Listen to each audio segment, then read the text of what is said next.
Apanya gampang? Diucapkan.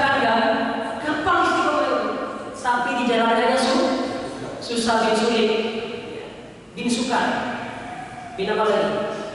Bin difficult ya.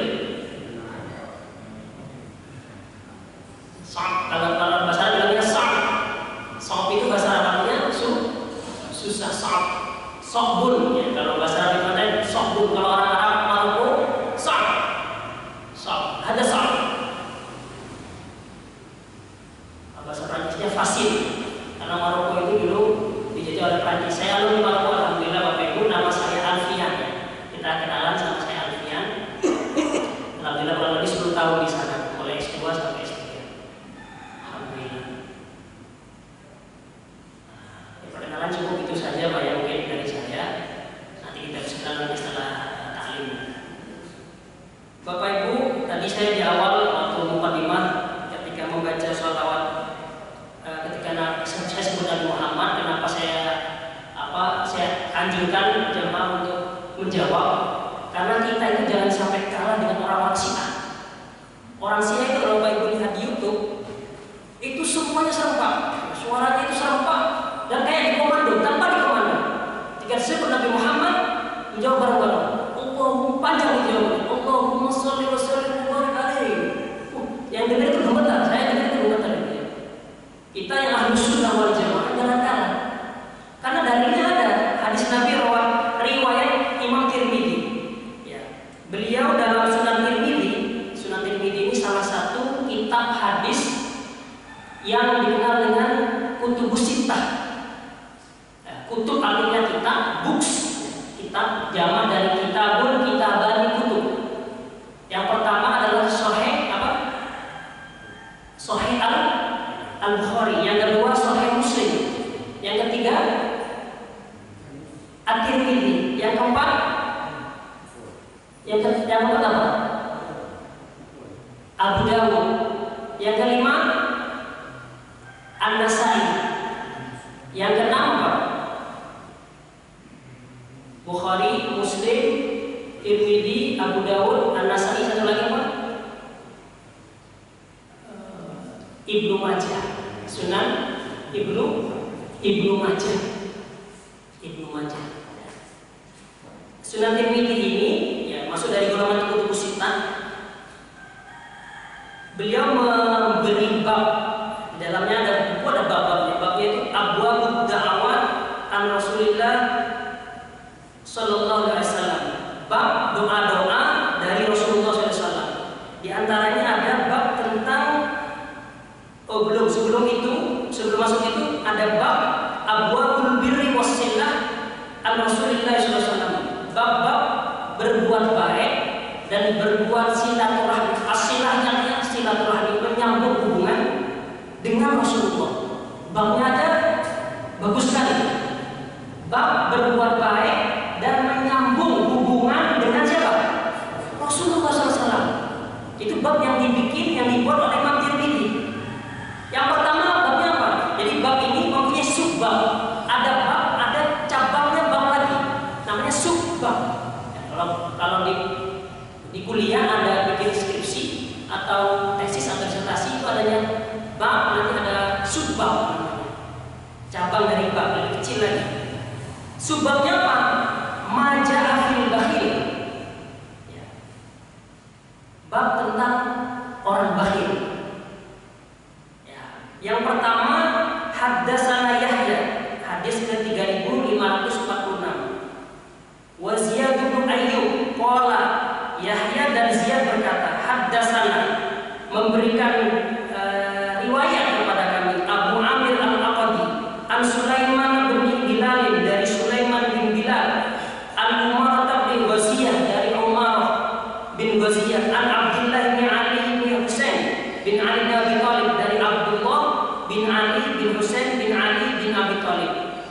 Jadi ini dari cicitnya Sayyidina Ali, namanya Abdullah bin Ali bin Husain bin Ali. An abihi, dari bapaknya An Husain bin Ali bin Abi Thalib, dari Husain bin Ali.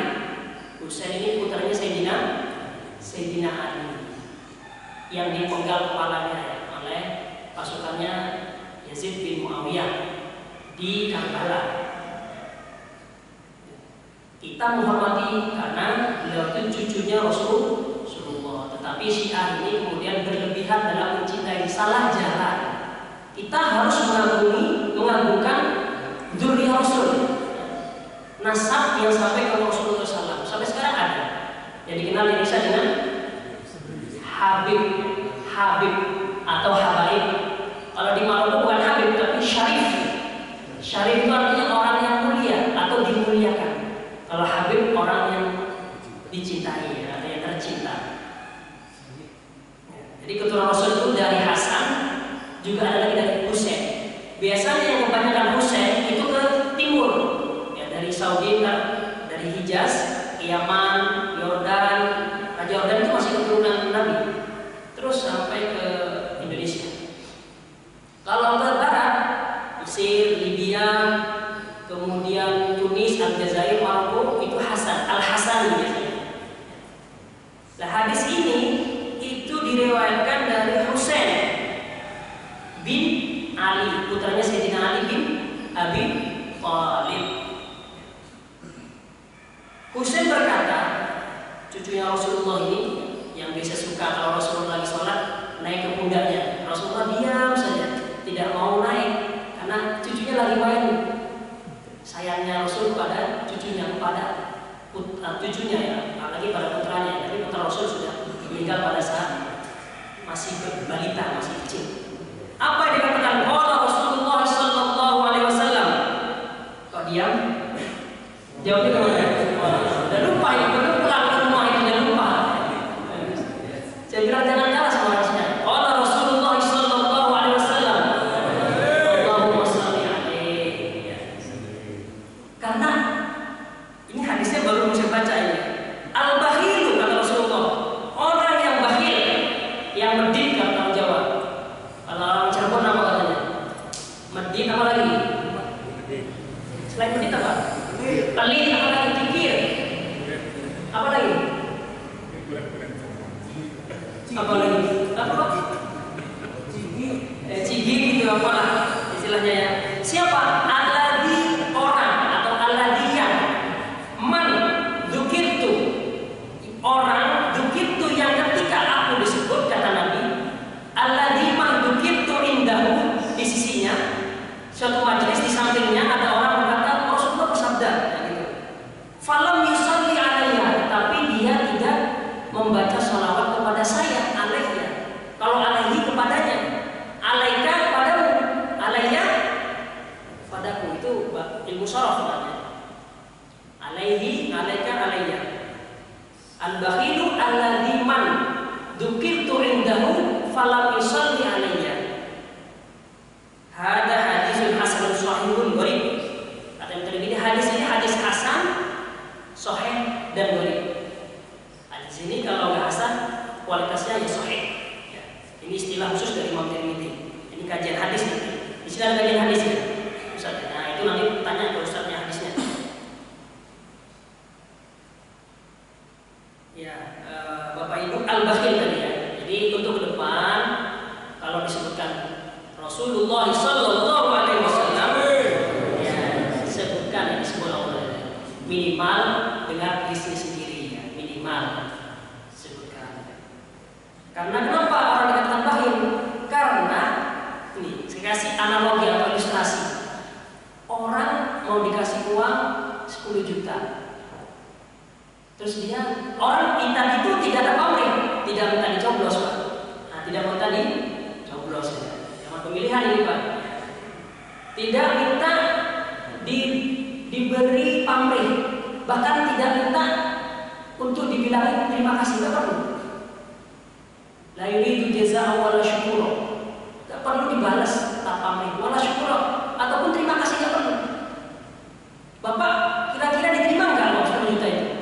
Orang yang kasih nggak perlu pamrih, nggak minta anak bapak, ibu, nggak minta terima kasih, nggak minta disebut namanya di masjid, diterima nggak?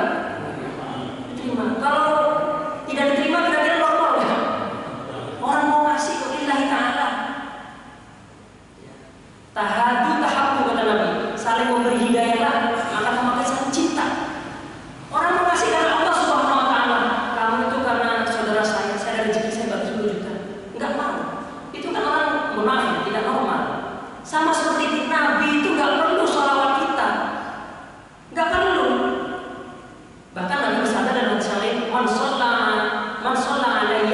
sallallahu biha alaihi asyra.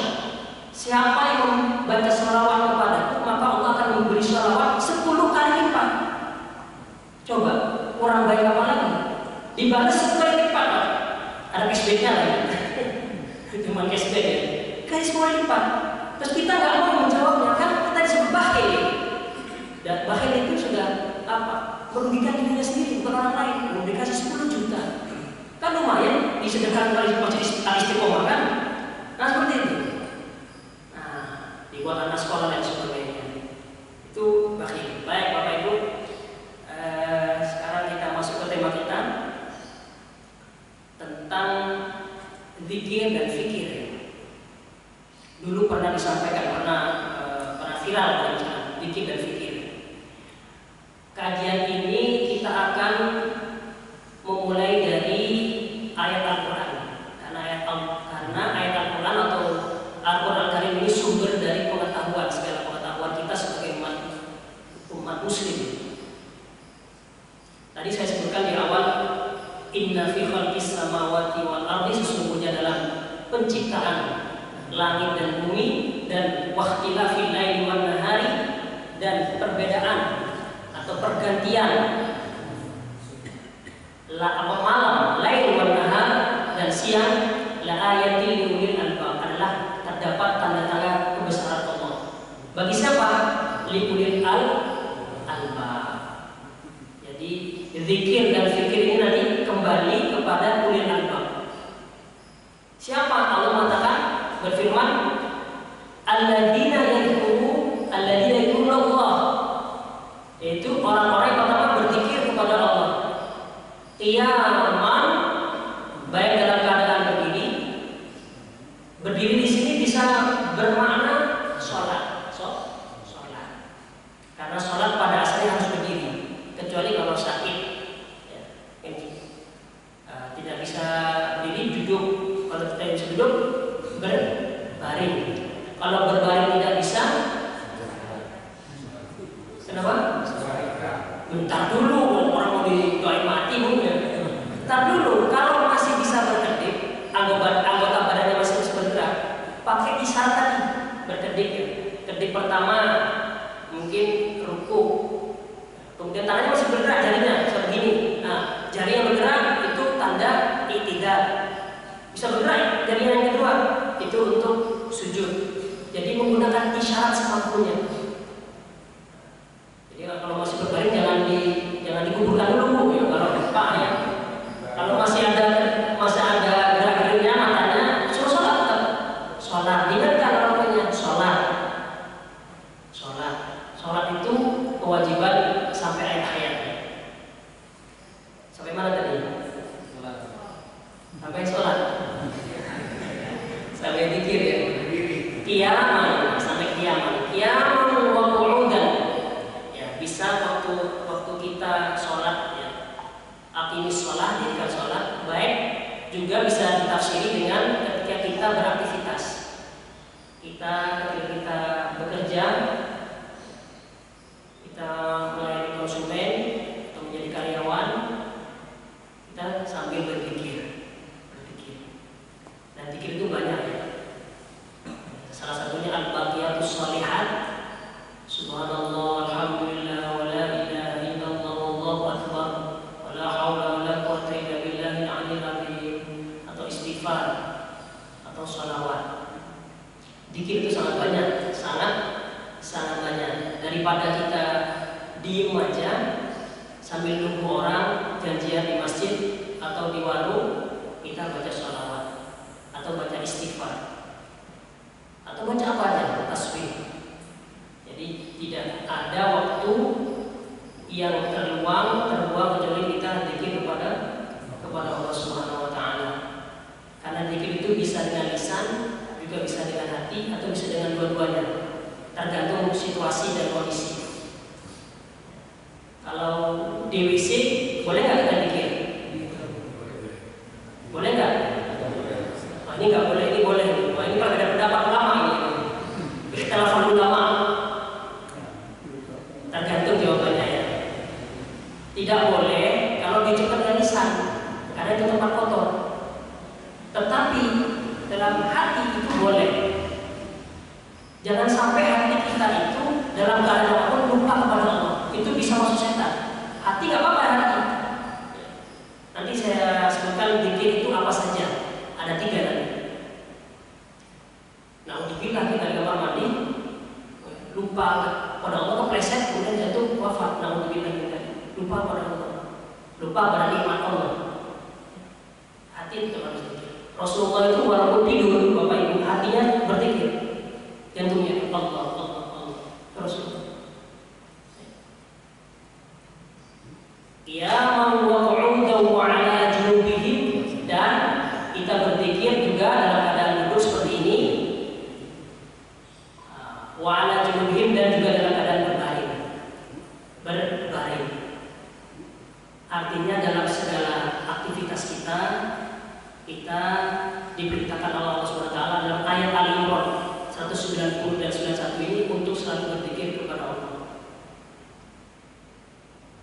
Wa ala junubihim wa yatafakkaruna fi khalqis samawati wal ardh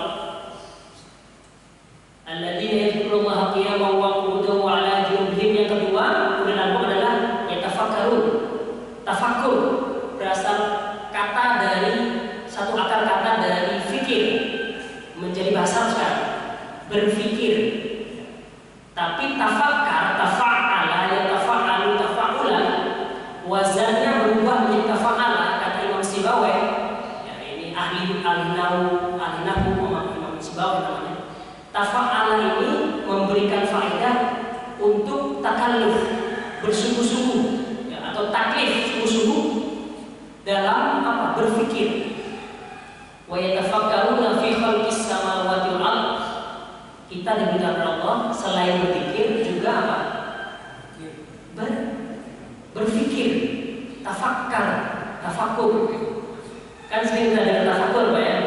Tafakkur, atau ada lebih familiar lagi, yaitu tadabbur. Biasanya kalau tadabbur ini alam ya, tadabbur alam, tafakkur ya. Wa yatafakkaruna fi khalqis samawati wal ardh. Apa yang kita pikirkan? Kata Allah, fi khalqis samawati wal ardh, tentang penciptaan langit dan bumi. Wa yatafakkaruna fi khalqis samawati wal ardh rabbana ma khalaqta hadza batila.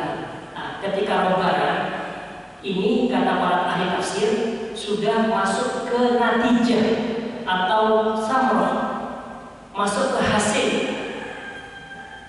Buahnya apa? Buahnya dari zikir dan fikir itu apa? Ini perkataan ini, Rabbana ma khalaqta hadza batila. Rabbana, ya Allah, ya Tuhan kami. Kalau Rabbi Tuhanku, Rabbana, wahai Tuhan kami, ma khalaqta hadza batila. Ma khalaqta, engkau tidak menciptakan ini batila, dengan sia-sia, tanpa tujuan. Rabbana ma khalaqta hadza batila subhanaka faqina adzabannar. Subhanaka, Maha suci Engkau ya Allah, subhanaka faqina adzabannar. Lindungilah kami dari adab siksa neraka. Sebelum kita minta dilindungi dari siksa neraka, kita menyebut subhanaka. Kenapa? Ini sopan santun, adab ketika berdoa. Kita dianjurkan untuk menyebut nama Allah, memujinya, alhamdulillah, dan mensucikannya dari segala kekurangan. Subhanaka, Maha suci Kau ya Allah. Faqina adzabannar. Jadi di Quran disebutkan kita itu untuk takut kepada neraka. Jadi kalau ada orang ya, bermain-main, bergurau, biarin saya masuk ke neraka. Nah, itu tidak adab dan menentang Allah ya. Tidak boleh, tidak boleh bermain-main dengan syiar, dengan apa ya, simbol ya, syiar Islam tidak boleh. Karena di akhirat nanti tempatnya di mana? Kalau nggak surga ya neraka. Ada orang buruk, apa kalau saya bikin konser contohnya ya. Nanti saya mau artis gitu. Jangankan mau bikin konser ya, di dunia aja kena korek api aja panas nggak Pak? Panas nggak? Baru korek api gitu ya. Baru korek api sudah begini. Nah, bikin konser ya, konser bisa bikin konser gitu ya. Nah itu ya. Kita itu diperintahkan untuk fakina adabana. Fakina adabana. Doa yang sering kita sebut Rabbana atina fid dunya hasanah wa fil akhirati hasanah wa qina. Itu doa yang kita sebut. Doa yang sapu jaga.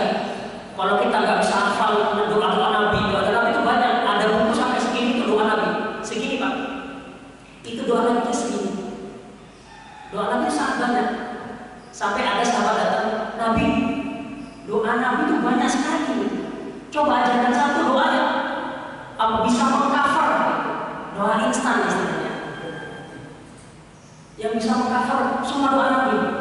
Kalau kata Nabi mungkin ya, kiranya kok umat saya macam-macam orangnya gitu ya. Kan benar-benar berdoa itu bagus. Akhirnya kan Nabi ya karena sayang orang dikasih juga. Yaitu yang tadi saya baca itu doanya. Ada yang tahu? Allahumma inni as'aluka min khairi ma sa'alaka minhu nabiyyuka Muhammad sallallahu alaihi wasallam wa na'udzubika min syarri ma sta'adzaka minhu nabiyyuka Muhammad sallallahu alaihi wasallam. Artinya, Allahumma ya Allah, inni as'aluka, saya minta kepadamu min khairi ma sa'alaka, dari kebaikan, semua kebaikan yang diminta oleh nabimu. Min khairi ma sa'alaka minhu nabiyyuka Muhammad sallallahu alaihi wasallam wa na'udzubika, atau wa'udzubika, dan saya berlindung dari semua yang diminta perlindungan dari Nabi Muhammad SAW. Jadi, ya Allah, saya minta apa yang diminta, yang semua diminta oleh Nabi Muhammad, yang semua didoakan oleh Muhammad, dan saya berlindung Allah dari semua perlindungan yang diminta oleh Muhammad. Itu kan enak sekali. Ya. Kalau di jurnal atau kita di buku ilmiah itu bahwa itu idem. Ya Allah, saya idem dengan Nabi Muhammad. Kan gitu sih katanya. Saya banyak idem gitu. Ini orangnya maunya instan. Padahal hakikatnya doa itu Bapak Ibu adalah bukan untuk doa itu bukan untuk diterima Allah, bukan untuk diterima. Allah berfirman, ud'uuni astajib lakum. Berdoalah pasti aku ijabah. Itu kata Allah, firman Allah. Tetapi kita sebagai hamba Allah jangan berharap doa itu diterima oleh Allah. Jangan. Kenapa? Kalau kita berharap diterima, nanti kita bisa putus asa ketika doa-doa kita tidak diterima. Innallaha la yukhliful mi'ad. Allah tidak akan menyalahi janjinya. Pasti dibalas, diterima, dikabulkan oleh Allah. Mungkin, ya kata para ulama, bisa dalam bentuk lain. Contohnya bapak atau seseorang fulan minta mobil, nggak dikasih, sudah 10 tahun. Bisa jadi oleh Allah dikasih dengan cara lain, dihindarkan dari penyakit, anaknya dihindarkan dari musibah dan pergaulan bebas. Itu juga nikmat yang harganya bisa jadi kalau dikasih sakit bisa lebih dari harga mobil, harus ke rumah sakit dan sebagainya. Kata para ulama tasawuf, ya, orang yang dekat dengan Allah, doa itu tujuannya adalah izharul ubudiyah, untuk menunjukkan kehambaan kita kepada Allah. Kalau bahasa sekarangnya itu munajat, untuk munajat kepada Allah Subhanahu wa taala. Menunjukkan kalau kita itu hamba, budaknya Allah, hambanya Allah yang selalu fakir, butuh kepada Allah. Dan yang kedua adalah waqiyaman bi huquqir rububiyah, dan melaksanakan hak-haknya ketuhanan, hak-haknya Allah. Memang Allah itu Tuhan tempat kita meminta, yang menciptakan kita, yang mengatur kita. Itu namanya waqiyaman bi huquqir rububiyah. Itu hakikat kita berdoa. Jadi ini baru-baru saja ini ada orang perempuan kata masalah di mana itu orang bunuh diri ya, perempuan masuk ke empang mana itu ada di WhatsApp itu ya, ada perempuan bunuh diri katanya karena COVID ini, karena COVID katanya. Banyak mungkin orang-orang yang sudah ya menyerah ya dengan keadaan seperti ini, tapi kita sebagai muslimah, mukminah jangan sampai kita putus asa. La taqnatu min rahmatillah. Jangan sampai putus asa. Hanya orang-orang kafir yang kafir nikmat, yang tidak percaya kepada Allah itu yang putus asa. Teruslah kita berdoa dan menyempurnakan ikhtiar. Allah yang memberikan ujian ini dan Allah yang akan memberi kunci jawabannya. Adakah ada guru memberikan ujian tapi tidak diberi jawaban? Gak mungkin, mustahil. Ada jawabannya. Kapan? Wallahu a'lam bishawab. Kembali lagi tadi Bapak Ibu ya. Subhanaka faqina adzabannar. Ini surutnya jam 5.26 ya. Masih lama. Oke, masih lama Bapak Ibu. Kita masuk sekarang ke asbabun nuzulnya ya. Asbabun nuzul. Setiap Al-Quran itu ada yang memiliki sebab turunnya, ada juga yang tidak memiliki sebab nuzul. Ayat tadi saya sebutkan Al-Quran 190-91 itu ada sebab nuzul. Kenapa ayat itu kemudian turun? Sebab nuzulnya ini dramatis dan romantis. Saya sebutkan dalam beberapa tafsir, di antaranya tafsir Al-Misbah punya Profesor Dr. Quraish Shihab disebutkan di sana. Ada beberapa sebab nuzul, dan sebab nuzul itu bukan hanya satu, ada beberapa ya. Di antaranya disebutkan di sini dari Ibnu Abbas. Ibnu Abbas qala, Ibnu Abbas berkata, "Bittu inda khalati Maimunah." Saya bermalam menginap di rumah bibiku. Khalati. Ya, bibi dari pihak ibu, khala. Kalau dari pihak bapak namanya Amma. Namanya Maimunah. Maimunah ini istrinya Rasulullah Shallallahu Alaihi Wasallam. Pada waktu itu gilirannya Nabi ke Sayyidah Maimunah. Fatahaddatsa Rasulullah ma'al Isya. Jadi setelah Isya Rasulullah itu berbincang ringan dengan keluarganya. Setelah selesai berbincang dengan keluarganya yang bergurau apa gitu kan, Nabi kemudian tidur. Jadi Nabi itu tidurnya awal malam. Nabi tidak suka begadang. Jadi kalau sudah Isya ngobrol sebentar, kemudian tidur. Summa raqada. Raqada ini sama dengan nama tidur. Nama yanumu fahuwa naimun. Falamma kana sulusul laili al-akhiri qa'ada. Kemudian ketika sudah sulusul lail sepertiga malam, Nabi qa'ada, duduk. Nabi bukan berdiri. Setelah tidur beliau qa'ada, duduk. Qa'ada ini dari tidur ke duduk. Kalau jalasa dari berdiri duduk. Fanadhara ila sama. Kemudian Nabi ini setelah duduk melihat ke arah langit. Nabi di kasurnya, ini seperti kasur ya, kasurnya Nabi. Kemudian Nabi duduk dan melihat ke langit. Faqala, kemudian Nabi bersabda atau membaca ayat Inna fi khalqis samawati wal ardi wa ikhtilafil laili wan nahari ila akhirih. Ya. Jadi Nabi ini membaca ayat ini sambil bertafakur. Summa qoma, kemudian setelah membaca ayat ini Nabi berdiri fatawaddu'a dan berwudu, wastana dan gosok gigi, istana, bersiwak, istana. Fasolah, kemudian Nabi sholat di rumahnya ihda asyarata rakaatan, 11 rakaat. Summa adzana Bilal, kemudian Bilal adzan, fasolah rakaat ini, kemudian Nabi sholat 2 rakaat. Sholat apa namanya?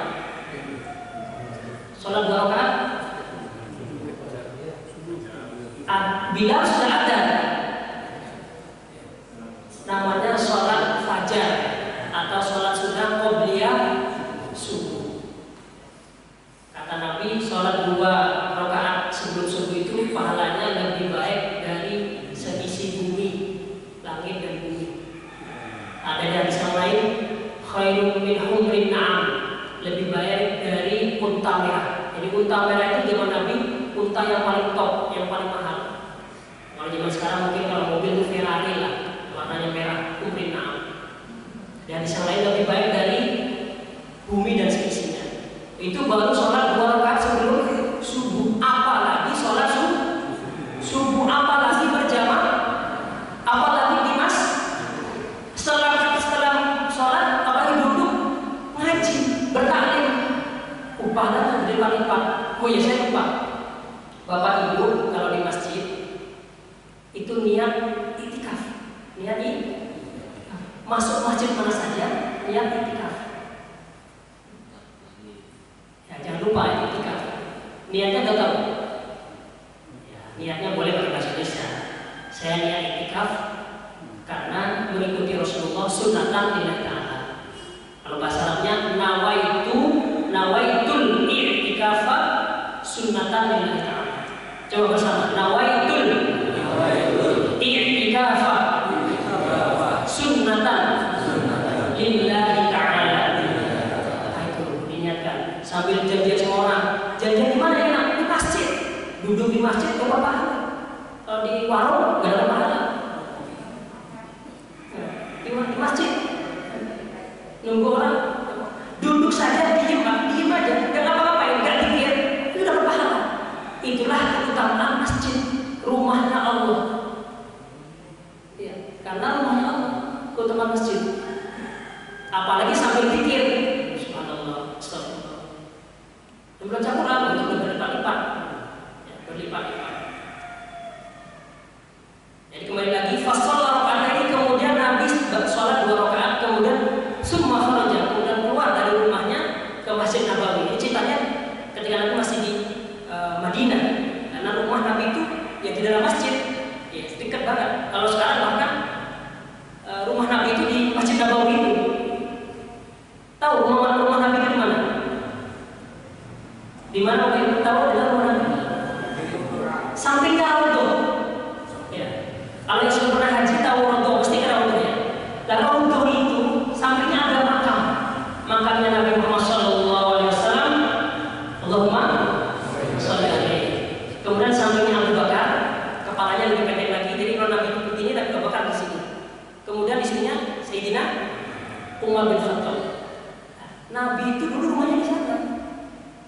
Nabi itu dimakamkan di mana beliau wafat. Dan Nabi wafat itu di mana? Di pangkuan Sayyidah Aisyah radhiyallahu anha. Ini rumah itu, sampingnya Raudhah itu rumah Nabi. Dulu masih tidak masuk ke Masjid Nabawi.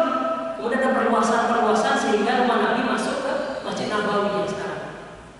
Saya doakan yang belum haji, yang belum umroh, semoga Allah panggil Bapak Ibu. Insya Allah kalau sana itu, aduh, ya maunya nangis saja ya. Ketemu Rasulullah SAW ya. Allah karim. Oh, ya.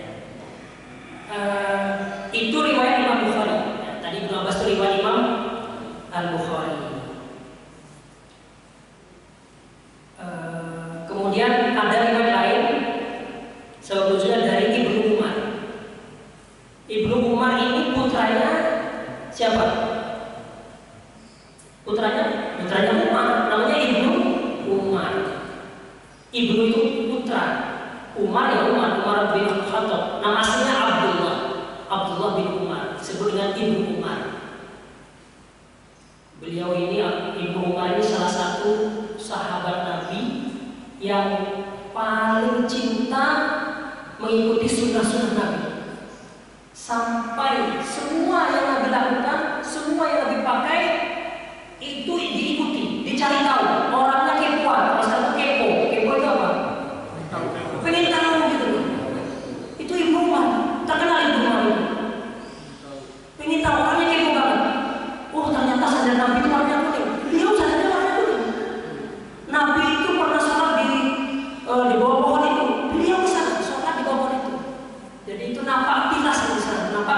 Ihya sunnah Nabi.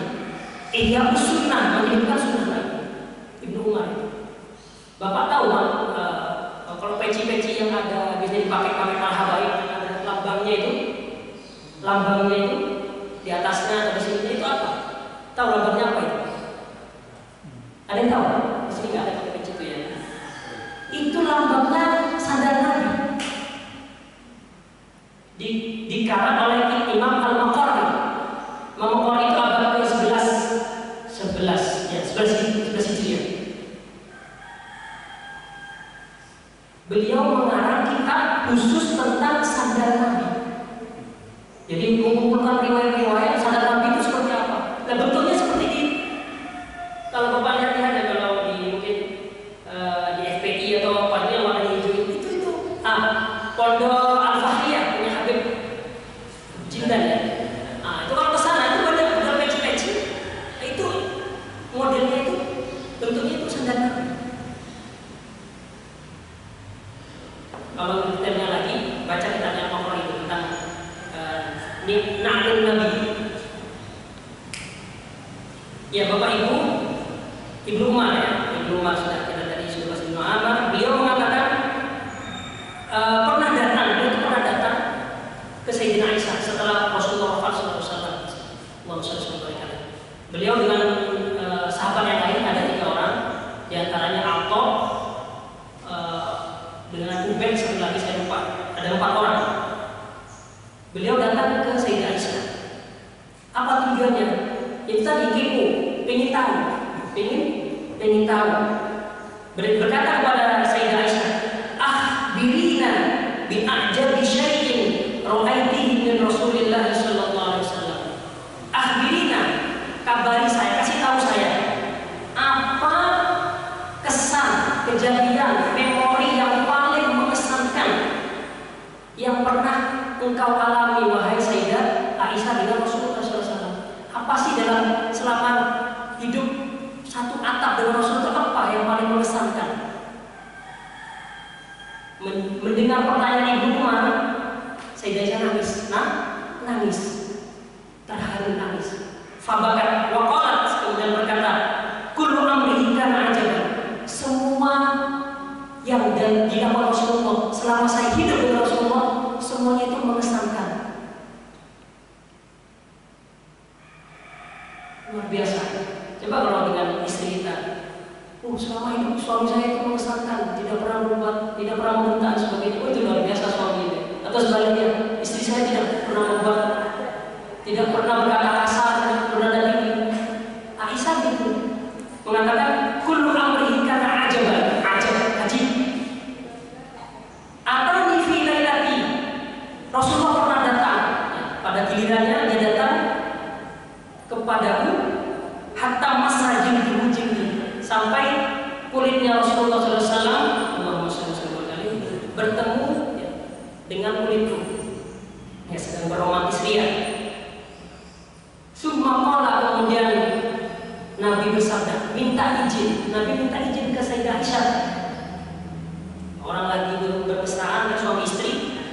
Nabi setelah sepertiga malam izin pada Aisyah. Izin apa? Dari ini ata'abbadu li Rabbi. Izinkan saya untuk berta'abbud, beribadah kepada Tuhan. Jadi seorang Nabi itu kepada istrinya itu minta izin untuk sholat malam. Tidak ujuk-ujuk sholat malam, walaupun itu mau menghadap kepada Allah, tapi juga izin kepada istrinya. Artinya apa? Kalau mau keluar kemana, ya adabnya kita memberitahu kepada keluarga, kepada istri. Kemudian Aisyah berkata, menjawab, fakultu, wallahi demi Allah, inilah ahabbu kurbaka, sesungguhnya saya itu senang masih berlama-lama berdekatan bermesraan denganmu wahai Rasulullah. Kata Sayyidah Aisyah, wa inni uhibbu, tetapi saya juga senang anta'abbada li rabbika, jika engkau beribadah kepada Tuhan. Jadi beliau masih asik dengan Rasulullah, tetapi juga beliau dalam satu waktu juga senang jika Rasulullah itu sholat, beribadah kepada Tuhannya. Artinya Sayyidah Aisyah mengizinkan, tetapi dengan berat hati. Gitu. Faqama ilal kirbah, kemudian Rasulullah SAW itu bangun menuju kirbah. Kirbah itu tempat air dari kulit untuk minum dan untuk wudhu. Fatawaddu'a, kepada Nabi berwudhu, walam yuksir sobbal ma', wudhunya tidak banyak menggunakan air. Jadi sunnahnya wudhu itu mempersedikit air. Kalau Bapak Ibu ke Maroko, wudhunya itu cuma 1 ember kecil, wudhunya kecil, sedikit sekali. Dulu awal-awal saya ke Maroko, dari musuh saya dimarahin sama orang Maroko. Wah, ini wudhu gak wudhu, boros air gitu. Saya wudhunya ala Indonesia Pak. Perayaan yang gede, wah itu. Nah, itu di Maroko dimarahin Pak. Kalau Bapak ke Maroko, itu dimarahin, boros air. Nah, di sana itu madhabnya Maliki. Ya, kalau kita Syafi'i, kalau mereka Maliki. Ya, mulai dari Libya, Aljazair, Tunis, Aljazair, Maroko, Mauritania, Afrika Utara itu semuanya Maliki. Ya, Nabi wudhunya sedikit. Summa qama yusolli, kemudian setelah wudhu Nabi berdiri dan sholat. Fabaka hatta balla lihiyatuhu. Kemudian Nabi ketika sholat berdiri, beliau menangis sampai jenggotnya itu basah. Summa sajada fabaka, sujud, nangis hatta balla sampai lantainya itu basah. Ya seperti jamaah sholat istiqomah Bapak Ibu ya, kalau sholat malam lantainya nangis, lantainya basah. Ya, lantainya basah, subhanallah. Itu pun subhanallah, itu Nabi kita ya, yang sudah dijamin masuk surga, tetapi kalau sholat nangis. Summa qaja'an, kemudian Nabi berbaring. Setelah sholat malam, Nabi itu berbaring, sunnahnya itu berbaring menghadap kiblat. Ala jambihi, di lambungnya. Fabaka, kemudian nangis, masih nangis. Nabi setelah sholat itu masih nangis sambil menunggu Bilal adzan. Nabi itu nangis, dari bertafakur sambil rebahan menunggu Bilal adzan. Beliau nangis. Hatta idza kana Bilal yu'adhinuhu bi sholat subhi qalat. Sampai Bilal adzan, kemudian Aisyah berkata, meriwayatkan, faqala. Jadi Nabi itu setelah mendengar adzan Bilal, Nabi keluar dari rumahnya. Setelah adzan Bilal adzan, melihat Nabi kok nangis, masih basahnya, masih tersisa air matanya. Kemudian Bilal bertanya, ya Rasulullah, ma yubkika? Apa yang membuat engkau itu menangis? Waqad ghafarallahu laka dzambaka. Bukankah Allah telah mengampuni dosamu? Ma taqaddama, yang telah lalu, wa ma ta'akhkhar, maupun yang akan datang. Kok masih nangis ya Rasulullah? Ya, seperti jamaah istiqomah ini, setelah sholat berdiri masih nangis. Subhanallah. Katanya Nabi bersabda, waihak ya Bilal, jangan begitu Bilal. Waihak. Wa ma yamna'uni an abki, apa yang dapat membendung saya untuk tidak menangis? Wa qad unzila alayya, sungguh telah diturunkan fi hadhihi laila, telah turun ayat pada malam ini apa? Inna fi khalqis samawati wal ardi wa ikhtilafil laili wan nahari. Itu sebab usulnya. Jadi pada malam itu Nabi nangis ketika berdiri, ayat ini turun Pak. Ayat dzikir dan zikir ini.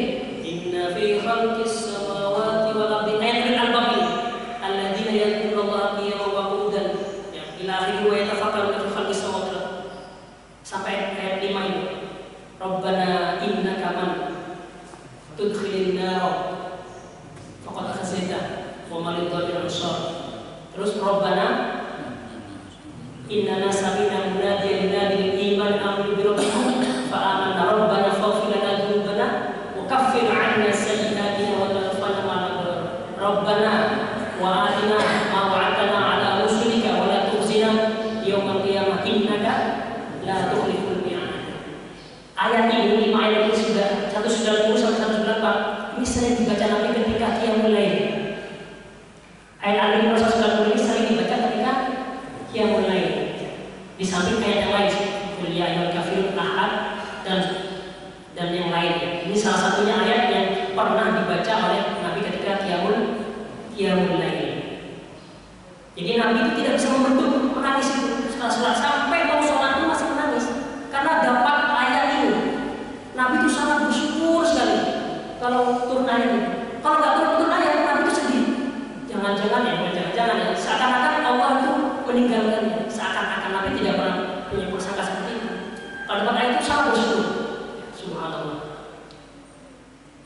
Kemudian Nabi bersabda di akhir hadisnya bersabda, wailun liman qara'aha wa lam yatafakkar fiha. Celakalah orang yang membaca ayat ini tetapi tidak berpikir tentang isinya, tidak paham apa yang dibacanya. Oleh karena itu pada kajian ini saya sebutkan tadi 2 ayat tadi. Selanjutnya nanti Bapak Ibu bisa buka Ali Imran ayat 90, dipahami, dibuka tafsirnya. Ya. Nah, ini sabab usul ya, kita sudah masuk ke syuruknya. Ya, Bapak Ibu, sebelum saya akhiri, tafakur ini sangat penting. Jadi orang mukmin itu setelah menjalankan kewajiban dan menjauhi larangan Allah, tugasnya perintah Allah adalah berpikir dan berpikir. Berpikir saja tanpa berpikir, peradaban Islam tidak akan maju. Berpikir saja tanpa berpikir, tidak ada panduannya. Ya, berpikir semaunya, tidak tahu halal haram, riba apa tidak tahu, masa bodoh. Jadinya nanti seperti saintis, orang-orang ahli ilmuwan, tapi tidak dipandu dengan zikir, dengan ingat kepada Allah. Akhirnya tidak mencapai kepada Allah. Katanya nanti alam ini ada dengan sendirinya. Karena apa? Ada teori Big Bang, ada letusan. Jadi satu titik yang meletus kemudian menjadi alam ini. Jadi alam katanya adanya sendiri. Nah, itu kalau orang berpikirnya tidak melalui zikir, tidak pakai agama. Ya. Zikir dan fikir tidak bisa dilepaskan. Ya. Dan berpikir ini penting, baik urusan akhirat maupun urusan dunia. Kalau contohnya, mohon maaf ya, contohnya berprofesi, contohnya, mohon maaf ya, ini contoh ya, penjahit contohnya, dia hanya menjahit saja, tapi tidak pernah berpikir, ya, jadi akan menjadi penjahit seperti itu terus, pendapatnya seperti itu terus. Tapi kalau dia mengolah akalnya, otaknya, dia mau berpikir, dia itu akan mendesain, akan ikhlas. Kenapa saya tidak mendesain aja ya? Desain dulu. Oh, zaman sekarang apa ini lagi berkembang, lagi viral, disukai ibu atau zaman milenial. Oh, seperti ini. Dia akan membuat model karya sendiri, kemudian dijual. Nah, itu akan naik kelas. Naik kelas untungnya lebih banyak nanti. Ini untuk urusan dunia saja, apalagi untuk akhirat. Islam itu Bapak Ibu pernah jaya. Itu karena apa? Karena mereka ulama menggabungkan antara zikir dan fikir. Contohnya apa? Andalusia ini sampingnya Maroko, di utaranya Maroko, yang sekarang jadi Spanyol. Siapa yang nggak kenal Andalusia? Yang telah menjadi mercusuar peradaban Eropa. Ketika Eropa masih tidak tahu caranya mandi bagaimana. Itu orang Islam sudah mandi. Zaman Rasulullah orang sudah diajarin mandi junub, itu sudah diajarin. Pakai wangi-wangian, pakai sabun, itu Islam. Eropa masih gelap-gelapan, masih apa ya, zaman jahiliyah. Dengan datangnya Islam dari Maroko kemudian masuk ke Spanyol, Cordoba, Granada, orang-orang belajar itu ke sana, ke Cordoba, belajar ke Ibn Rushd. Bahkan orang Yahudi, tokoh Yahudi namanya Musa bin Maimun itu belajar ke orang Islam, ke Ibn Rushd ini. Bapak itu kalau ke Cordoba nanti ada patungnya, dibuat orang-orang Spanyol ya, bikin patung Ibn Rushd, dan di sampingnya kira-kira 100 meter ada murid-muridnya namanya Musa bin Maimun. Seorang ulama Yahudi belajar ke orang Muslim. Itu baru satu contoh ulama. Sedangkan yang lain masih banyak. Ada Ibnu Juljul dan lain sebagainya. Jadi dulu kita itu, peradaban kita itu maju di Baghdad, di Madinah sampai ke Spanyol itu karena menggabungkan antara zikir dan fikir. Waktunya sudah habis Pak. Ayo. Iya. Oh iya, ada kita jawab ya. Iya. Ya Bapak Ibu, nanti kita akan buka sesi jawab dan nanti kita sholat syuruk bersama, tapi ya sendiri-sendiri. Mohon maaf atas segala kekurangan dan ketidaksopanan saya. Semoga kita dijaga Allah Subhanahu wa taala, termasuk orang-orang yang ulil albab, orang-orang yang berakal yang menggabungkan antara zikir dan fikir, sehingga kita menjadi orang yang selalu selamat, yang beruntung di dunia dan akhirat. Amin ya rabbal alamin. Wafaqanallahu wa iyyakum bi fadlihi. Wassalamualaikum warahmatullahi wabarakatuh. Waalaikumsalam warahmatullahi wabarakatuh. Alhamdulillah jazakallahu khairan para Ustaz Alfian yang telah menyampaikan pelajarannya pada pagi hari ini, itu terkait masalah zikir dan pikir. Mudah-mudahan kita semua akan senantiasa ingat pada Allah SWT. Kita langsung pada sesi tanya jawab, silakan. 1, ada lagi 2.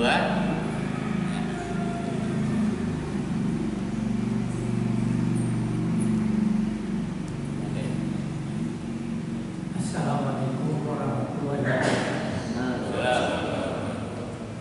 Cukup bagus disampaikan oleh Pak Ustaz. Terutama Nama siapa Pak? nama Usman Manar. Usman Manar. Usman Manar. Usman Manar ya. Sekarang lanjut Pak. Yang ingin saya tanyakan itu Pak masalah al-albab dan tafakur. Kita pakai itu untuk menggali Islam.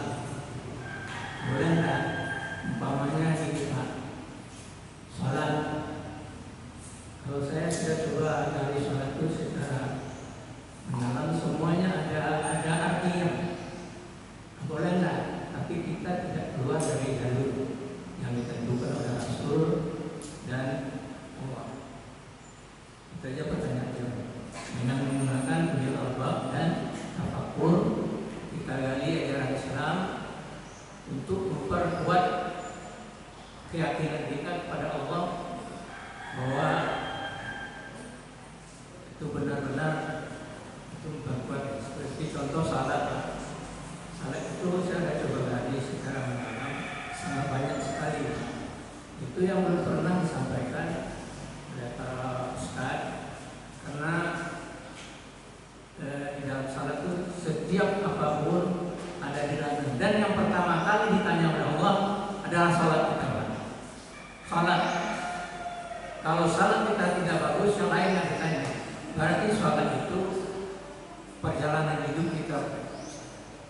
Betul atau tidak? Itu aja yang saya tanyakan berdasarkan ulil albab dan kalau kita tidak keluar jalur. Assalamualaikum warahmatullahi wabarakatuh. Satu lagi.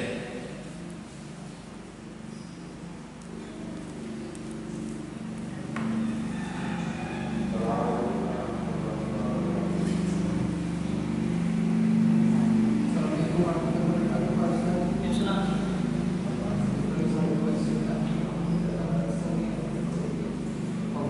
Saya mau nanya. Nama Pak. Nama Saya Aldi Pak Ustaz. Ali. Aldi. Aldi. Aldi panjangnya. Ya. Atas dulu zaman sekarang ini kan zamannya fitnah Pak Ustaz. Kadang-kadang kita juga bingung, banyak sekali fitnah itu datang dari umat Islam sendiri Pak Ustaz. Dengan banyaknya aliran-aliran, entah itu Syiah dan segala macam. Mereka seperti musuh dan terselubung Pak Ustaz. Kalau kita lihat tentang perawi-perawi segala macam, kan perawi itu kan menyusun hadis-hadis ini kan dari Ibnu anak-anak dari sahabat-sahabat Nabi Pak Ustaz. Kadang-kadang kita juga nggak pernah tahu, dan kita orang awam yang sedikit ilmunya Pak Ustaz. Bagaimana kita tahu itu doif atau sahih Pak Ustaz? Terus juga sekarang kan kayak maaf Pak Ustaz kan dari lulusan baru segala macam. Jadi fitnah itu akan keluar, Pak Ustaz itu kan alirannya Maliki. Kita kan sampai di segala macam. Bagaimana apakah zaman dulu juga itu imam-imam ini tempat percaya dengan masak-masak seperti ini Pak Ustaz?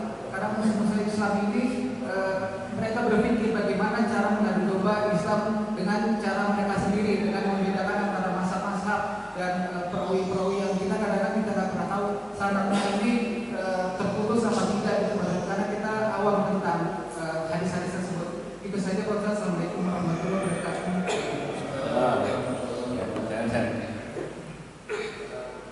Ya, saya mau klarifikasi pertanyaan dari Pak Usman Manar tadi.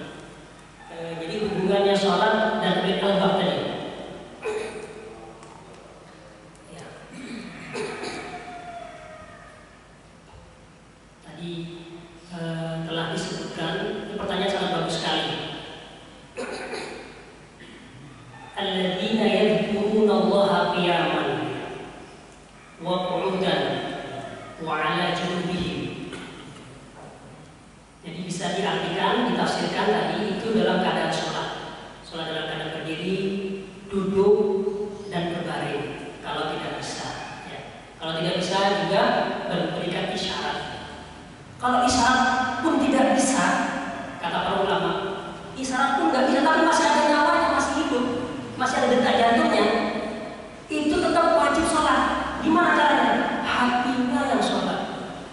Jadi kalau kita punya orang tua sudah nggak bisa memberi isyarat, tetapi masih hidup, ya, jangan dikubur dulu Pak. Ya. Sudah nggak sabar dikubur, alhamdulillah ya, anak durhaka. Sudah nggak sabar dengan orang melayani orang tua, alhamdulillah. Tetap disuruh sholat, dibisikin sholat, hatinya yang sholat. Ya digambarkan kalau saya sedang berdiri, sedang duduk, dan seterusnya. Ya. Jadi zikir di sini adalah bisa diartikan sholat. Allah berfirman, aqimis sholata li dzikri. Tujuannya sholat itu apa? Li dzikri, untuk mengingat aku. Kata Allah. Bapak Ibu ada yang tahu kapan nama Bapak Ibu disebut oleh Allah? Pak Usman tahu kapan nama Bapak disebut oleh Allah? Ada yang tahu?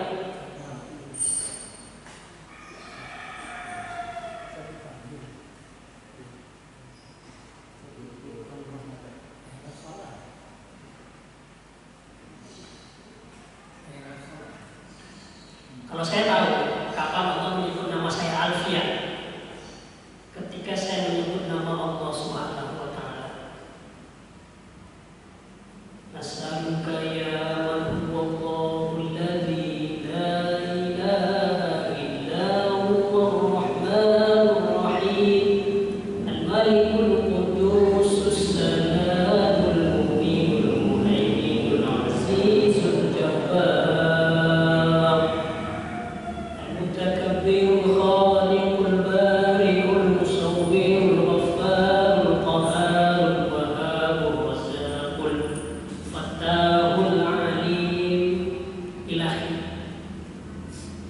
ketika saya sebut barusan ini Asmaul Husna sebagiannya, Allah menyebut saya dalam waktu yang sama. Saya baca barusan beberapa Asmaul Husna di masjid sini. Namanya ini fi malain. Allah sebut juga di fi malain, di jamaah perkumpulan para malaikat. Jadi Bapak Ibu kalau membaca Asmaul Husna, gak harus semuanya. Ya Rahman, ya Rahman, atau ya Ghafar, ya Ghafar. Itu otomatis Allah menyebut nama kita. Ya Usman, ya Usman, ya Usman mana? Iya, betul. Ya Iman, ya Iman, betul disebut. Ya tapi nggak sebutnya gitu juga. Mengingat Allah beda dengan kita. Hadisnya ada yang saya sebutkan di Sahih Al-Bukhari. Hadis ke-7405 dari Abu Hurairah radhiyallahu anhu, qala Nabi sallallahu alaihi wasallam. Mana jawabannya? Jangan lupa ya. Bukan semua sihat. Orang bakhil, orang yang pelit, berdikasih 10 juta nggak mau. Yaqulullah Ta'ala, Allah berfirman. Jadi kalau ada hadis qala Rasulullah sallallahu alaihi wasallam, yaqulullah Ta'ala, Allah berfirman, itu namanya hadis qudsi. Allah berfirman dalam hadis qudsi, ana inda yaqin. Saya itu tergantung mengikuti prasangka hambaku bi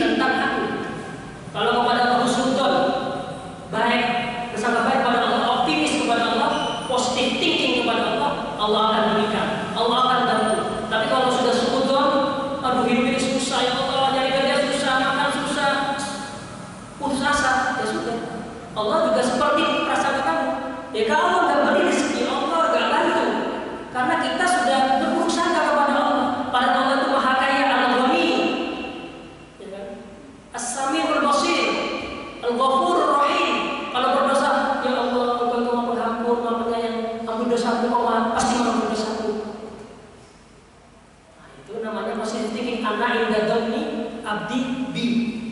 Tapi jangan kemudian ya Allah Maha Pengampun, Maha Penyayang, tapi tetap melakukan maksiat, itu namanya orang sombong. Minta ampun, Allah Maha Pengampun, ya sudah jangan maksiat terus. Itu namanya al-israr bid-dzunub. Nah, itu dosa besar. Itu namanya menantang Allah. Lanjut, wa ana ma'ahu idza dzakarani. Dan saya, kata Allah, bersama orang itu idza dzakarani, jika dia mengingatku, jika menyebutku. Jadi kalau Bapak berzikir setelah sholat, kapan saja berzikir, Allah bersama Bapak, bersama ini. Fa in dzakarani fi nafsihi, jika engkau menyebut namaku fi nafsihi, di dirimu, dalam hatimu, dzakartuhu fi nafsi, maka saya akan menyebutmu fi nafsi, pada diri saya, kata Allah. Jadi Bapak kalau menyebut, ingin disebut sama Allah, sebut nama Allah. Mau gak disebut nama Allah?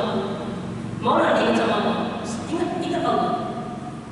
Wa in dzakarani fi mala'in, jika dia orang tadi mengingatku, menyebutku di fi mala'in, di satu jamaah, ya, satu halaqah, satu jamaah seperti ini, dzakartuhu, maka aku akan mengingatnya, akan menyebutnya namanya fi mala'in khairin minhu, dalam satu kelompok jamaah yang lebih baik dari kelompok ini. Itu siapa? Para malaikat, orang-orang hamba-hamba yang suci. Disebut, wahai para malaikat, tuh Pak Usman mana menyebut nama saya. 99 tadi yang sebut nama saya, luar biasa. Tadi Alfian tadi menyebut Mas Paru, baru selesai. Disebutin malaikat. Oh, iya Pak Imam menyebut nama saya la ilaha illallah 33 kali. Oh, itu Pak Aldi menyebut nama saya 100 kali. Oh, itu ada Pak Hendro menyebut nama saya 1000 kali. Wah, malaikat 1000 kali. Ada yang 10.000 kali. Ada ulama tasawuf biasanya itu minimal sehari zikir menyebut Allah 15.000, Pak. Orang yang kasih Allah itu minimal 15.000. Para ulama itu biasanya setelah sholat subuh itu nggak kemana-mana, duduk aja berzikir sampai syuruk. Bahkan ada ulama yang sampai suatu duha. Itu kebiasaan para ulama ya. Kalau kita mungkin sekali kerja ya dicukupkan sampai waktu kerjanya, karena kerja juga ibadah. Wa in taqarraba ilayya bi shibrin, jika orang tadi itu memberikan kepadaku satu jengkal, taqarrabtu ilaihi dir'an, maka saya lebih dekat dari sejengkal itu. Wa in taqarraba ilayya dir'an, jika lebih lagi mendekatku, maka saya lebih dekat lagi pada yang ba'id. Wa in atani yamshi ataitu harwalatan, jika dia mendekati kepadaku, jika ada orang hamba mendekati, datang kepadaku ya, dengan cara berjalan, jalan pelan, saya akan mendekatinya dengan cara berlari. Artinya Allah itu lebih cepat balasannya. Allah itu lebih sayang kepada kita. Harwalatan berlari. Subhanallah. Itulah keutamaan berzikir. Aqimis sholata lidzikri. Artinya apa? Aqim itu bukan laksanakan tapi tegakkan.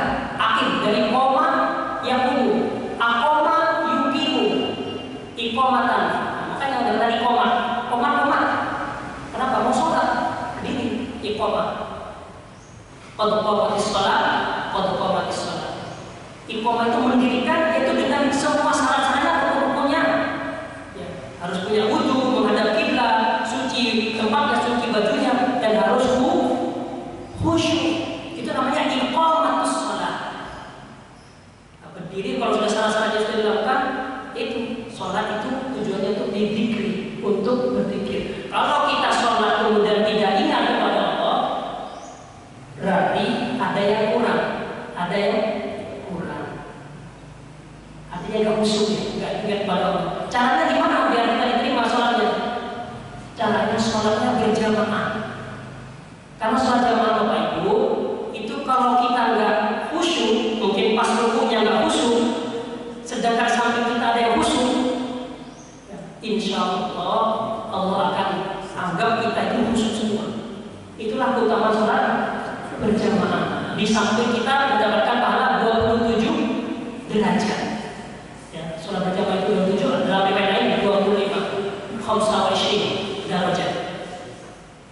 Jangan tinggalkan sholat jamaah. Minimal bersama keluarga, minimal syukur-syukur bisa ke masjid. Nah itu Bapak dan jawabannya.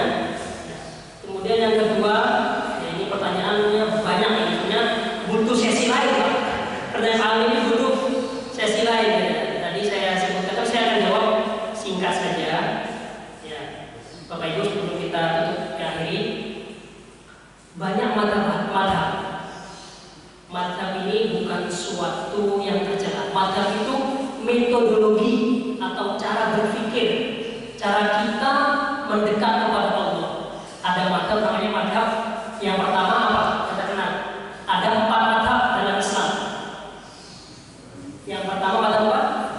Hanafi, ya, didirikan oleh Abu Hanifah. Yang kedua ada madhab Maliki, didirikan oleh Malik bin Anas. Kalau Hanifah itu kebanyakan di Turki, ya. Turki, kemudian Uzbekistan, Kazakhstan, itu rata-rata Hanafi. Kemudian kalau Maliki itu Afrika Utara dan Eropa, ya. Eropa itu rata-rata yang membawa Islam sana itu makanya Maliki. Mulai dari Mesir bagian barat, Libya, Tunis, Aljazair, Maroko, Mauritania, kemudian Afrika itu rata-rata semua Afrika itu Maliki. Mali, Guinea dan sebagainya itu Maliki. Kemudian yang ketiga Syafi'i. Kalau Syafi'i ini Asia Tenggara, Patani, Kalimantan Selatan, kemudian Malaysia, Brunei, Indonesia, Yaman, itu semua Syafi'i. Kemudian terakhir adalah Hambali, dirikan Ahmad bin Hanbal. Itu kebanyakan di Saudi Arabia, Hambali, Kuwait dan terusnya. Madhab itu bukanlah apa? Bukanlah kemudian sesuatu yang baru, tetapi itu metodologi. Orang mendekat atau beribadah kepada Allah. Ada caranya seperti orang Indonesia, tapi ada caranya seperti orang Maliki, orang Maroko. Orang Maroko, Bapak Ibu, itu kalau wudu berbeda dengan kita.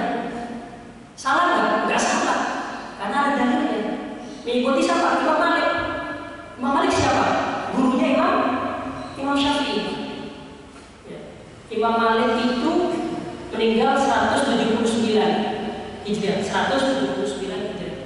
Imam Syafi'i lahir 150. Jadi ketika wafat Imam Syafi'i itu, Imam Syafi'i baru berumur 29 tahun. Baru berumur 29 tahun. Di Maroko wudunya begini. Jadi kalau wudu airnya sedikit lalu ditimbang dan menyempurnakan semua sunnah-sunnahnya. Mulai dari basuh tangan. Jadi salah satu syarat, ya, bukan syarat rukunnya wudu mereka itu adalah menggosok. Jadi kalau wudu harus digosok, mukanya sudah digosok. Kemudian jadi nggak cukup diairin. Kalau kita kan diairin cukup. Kalau Maliki nggak cukup, basah, harus digosok. Jadi kalau tengah wudu itu digosok. Dan kepala itu harus semuanya. Kalau kita kan cuma sebagian aja, akhir ini itu dasar, itu Syafi'i. Tapi kalau Maliki nggak boleh, kalau cuma separuh, seperempat nggak sah, harus semuanya. Jadi ke belakang. Kalau di kita itu sunnah, Syafi'i itu sunnah, semuanya itu sunnah. Kalau Maliki harus. Dan tadi harus digosok semua, kakinya sudah digosok. Kalau kita nggak harus digosok, cukup mengalir airnya. Kalau kita menggosok itu sunnah. Kok berbeda? Dalilnya berbeda, cara metodologi berpikirnya beda. Padahal ini guru antara guru dan murid. Imam Syafi'i itu belajar kitab Al-Muwatta. Muwatta ini salah satu kitab Kutubut Tis'ah, kitab yang 9. Di samping yang tadi 6 ada lagi Al-Muwatta. Kalau nggak salah kemudian ada Dailami, Sunan Dailami. Kemudian Ustaz Ahmad bin Hanbal, seingat saya ada 9 Al-Muwatta ini. Imam Syafi'i ini dulu belajar, orangnya beliau itu orang miskin, Imam Syafi'i, dan miskin karena beliau ini ingin hidup sederhana. Jadi kalau ada ulama itu miskin itu pilihan, Pak. Kalau kita miskin itu karena tuntutan yang namanya kalau miskin itu pilihan. Kalau Imam Malik sebaliknya, Imam Malik ini kaya, pakainya selalu mewah. Kalau Imam Syafi'i sederhana. Imam Malik mewah, setiap mau ngaji itu pakainya selalu mewah, wangi. Imam Malik kaya, Imam Malik. Ketika belajar Imam Syafi'i diperintahkan untuk menghafalkan kitabnya segini, sekitar 400 halaman. Kitab Al-Muwatta dalam semalam Imam Syafi'i hafal.